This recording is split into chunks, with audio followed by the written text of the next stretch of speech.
When they asked us to present on the RDR, there were specific questions that were raised to us, specifically relating to the difference between outsourcing and binders, and the change in the industry and how these things are happening. And I think that there is still opportunity for us to explain the impact of the regulations. There is an opportunity for us to understand what is happening. I think that what is vital for me is for people to understand that where there is an outsourcing arrangement or a binder agreement in place, it's very important that the basic principles, that there are some general principles that have to be considered when you're paying remuneration for a binder function. And I think it's very important that the industry takes note of that. We do recognize that not everyone in the industry are the same. We don't want to necessarily through regulation say to everyone, well, you will be treated, and push people into a specific box and say, well, this is the way that you have to operate your business. We recognize the value for the underwriting manager, the role that the broker has to play, the role that the insurer has to play, and that is why we're moving to this principle-based regulation, where some people say it's vague, but on the other hand, it caters for interpretation, and it does allow for different interpretation that you can interpret it that it appropriately suits the way that you have your business.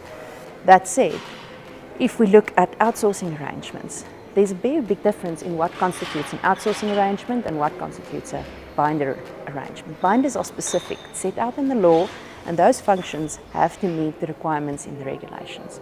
There are requirements for notification to the authority, specifically when it comes to binders and also for outsourcing. And it's about the functions that you are rendering and the remuneration that's being paid for those functions.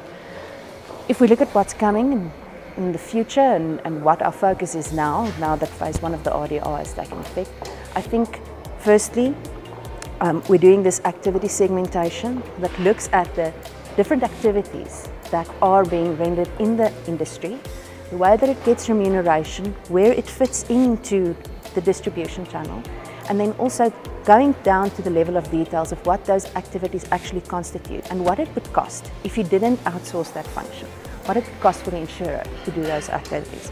And it goes back to appropriate remuneration for the function that's actually being performed. The segmentation is still in its development processes. We are engaging intricately with the different players in the industry, and I think that should definitely be something to keep your eye on. And if there are concerns, we're always available to engage with the industry. We speak to the people of SOHUMA quite often. The board comes and has a nice visit and a cup of coffee with us, and I do think that at these opportunities we do want to find out where the concerns lie so that we can develop an appropriate regulatory framework.